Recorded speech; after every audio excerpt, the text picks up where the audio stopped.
ನನ್ನ ಮತದಾರರಿಗೆ, ಈ ಭಾಗದ ಜನರಿಗೆ, ಆಮೇಲೆ ಅಧಿಕಾರಿಗಳು ಭಾಳ ಚೆನ್ನಾಗಿ ಚುನಾವಣೆಯನ್ನು ನಡೆಸ್ಕೊಂಡು ಬಂದರು. ಅವರಿಗೂ ಎಲ್ಲರಿಗೂ ಈ ಸಂದರ್ಭದಲ್ಲಿ ನಾನು ಅಭಿನಂದನೆ ಹೇಳ್ತಕ್ಕಂಥ ಕೆಲಸ ಮಾಡ್ತೀನಿ. ಅದೆಲ್ಲಕ್ಕಿಂತಲೂ ಹೆಚ್ಚು ನನ್ನ ಪಕ್ಷದ ಕಾರ್ಯಕರ್ತರು ಅವರು ನನ್ನ ಸಲುವಾಗಿ ಚಪ್ಪಲಿ ಹರ್ಕೊಂಡು ಅಂಗಿ ಹರ್ಕೊಂಡು ಚುನಾವಣೆಯಲ್ಲಿ ನಾನು ಗೆಲ್ಚಾರ. ಅವ್ರು ಎಷ್ಟು ಸೇವೆ ಮಾಡಿದ್ರು ಅದು ಕಡಿಮೆನೇ ಅಂತಕ್ಕಂಥ ನಾನು ಹೇಳಕ್ಕೆ ಗ್ಯಾರಂಟಿ ಯೋಜನೆಗಳು ನಮ್ಗೆ ಕೈ ಹಿಡಿತಾವೆ ಅಂತೇಳಿ ಕಾಂಗ್ರೆಸ್ನವ್ರು ಭಾವಿಸಿದ್ರು. ಗ್ಯಾರಂಟಿ ಸ್ವಲ್ಪ ಮಟ್ಟಿಗೆ ಕೆಲಸ ಮಾಡ್ಯಾರ, ಇಲ್ಲ ಅಂತಲ್ಲ, ಕೆಲಸ ಮಾಡಿ ಕೈ ಹಿಡ್ದದ ಅವ್ರಿಗೆ. ಇಲ್ಲ ಅವ್ರು ಭಾಳ ಆದ್ರೆ 4 ಬೇಡ 5 ಬರ್ತಿದ್ವು ಅಷ್ಟೇ, ಅವ್ರು ಹಿಡ್ದಿದ್ದಿಲ್ಲ. ಸ್ವಲ್ಪ ಮಟ್ಟಿಗೆ ಕೈ ಹಿಡ್ದ. ಕಳೆದ ವರ್ಷಕ್ಕಿಂತ ಲೀಡ್ ಯಾಕೆ ಕಡಿಮೆ ಆಗ್ತಾ ಇದೆ? ಕಡಿಮೆ ಮತ್ತು ನೀನೇ ಹೇಳಿದಿಲ್ಲಪ್ಪ ಮರಯ, ನೀನೇ ಹೇಳಿದಿಲ್ಲ. ಅದರ ಪರಿಣಾಮ, ಗ್ಯಾರಂಟಿ ಪರಿಣಾಮ. ಈಗ ಸತತ 4ನೇ ಬಾರಿ ಆಯ್ಕೆ ಇದ್ರಿ, ನಿಮ್ಮ ಮುಂದಿನ ಸವಾಲುಗಳು?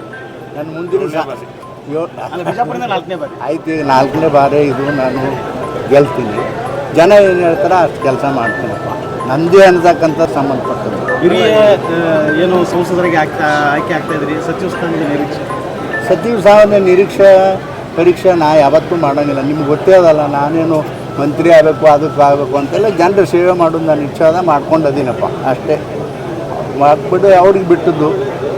ಇಡೀ ದೇಶದ ಫಲಿತಾಂಶ ಕುರಿತು ಏನು ಹೇಳ್ತೀವಿ? ದೇಶದ ಫಲಿತಾಂಶ ಹೇಳಿದ್ರೆ ನಾನೇನು ಹೇಳಿ, ನನ್ನ ಕ್ಷೇತ್ರದ ಹೇಳ್ತೀನಪ್ಪ. ಅಲ್ಲ ಹಿರಿಯ ಈಗ ಅದೆಲ್ಲ ಕೇಳಕ್ಕೆ ಹೋಗ್ಬೇಡ್ರಿ. ಅಲ್ಲಪ್ಪ ND ಮಂತ್ರಿ ಕೂಡ ನೀವು ನೋಡ್ತಿರಲ್ಲ, ಎಲ್ಲ ಚೆನ್ನಾಗಾಗ್ಯದ.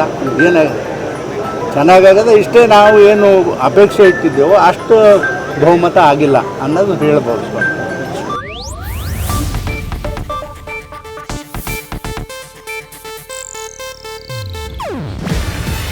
ಇದು ಏಷ್ಯಾನೆಟ್ ನ್ಯೂಸ್ ನೆಟ್ವರ್ಕ್ ಪ್ರಸ್ತುತಿ.